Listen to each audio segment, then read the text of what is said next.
India इतना बड़ा मुल्क है, सबके कल्चर्स में फ़र्क होता है और हर किसी को अपनी ज़िंदगी अपने हिसाब से जीने का हक है।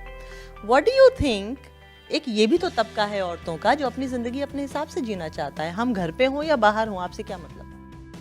मुझे ना एक ये बड़ी वियर्ड चीज़ हो रही है हमारी सोसाइटी के अंदर। एक तो सबसे पहली चीज़ ये है, बचपन में मुझे मेरे नाना ने ये बात सिखाई थी, बेटा only give your opinion where it is welcome.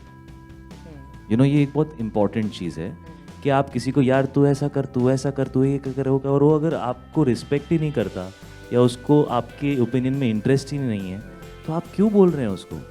तो ये मैंने देखा है दैट सोशली हम ना हर चीज़ के बारे में बड़े जजमेंटल होते जा रहे हैं। यार ये तू ऐसा क्यों कर रहा है, वो वैसा क्यों कर रहा है, और ये हम इसलिए कर रहे हैं क्योंकि हमारी खुद की ज़िंदगी में इतने सारे इश्यूज़ चल रहे हैं जिनको हम हैंडल तो कर नहीं पा रहे हैं। तो यार मेरी लाइफ की तो बैंड बजी हुई है, चल इसकी लाइफ को जज करते हैं। ये कुछ अजीब सी एक वॉयरिस्टिक वियर्डनेस शुरू हो गई है हमारी लाइफ के अंदर।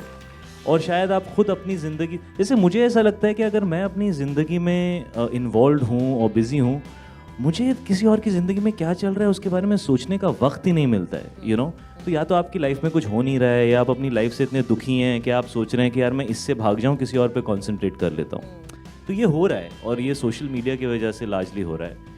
बिकॉज पहले एक ऐसे वक्त होता था, जैसे आज आपने मुझे यहाँ बात करने के लिए बुलाया है, शायद क्योंकि मैंने 16 साल काम किया है और उस काम में कुछ मेरिट है, इसलिए मैं यहाँ बैठा हूँ और ये लोग मेरी बात सुन रहे हैं। शायद इनको क्यूरियोसिटी है इस बात की कि what I want to know about this guy.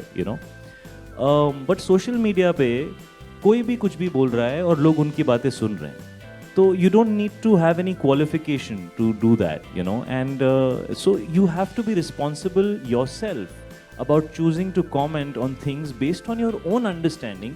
Do I have the place? Do I have the experience? Do I have the position to be commenting on somebody else? And if I'm commenting on them, have I dealt with my life well to be sitting in this place where I think I can judge somebody else? So I think everybody needs to stop judging a little bit.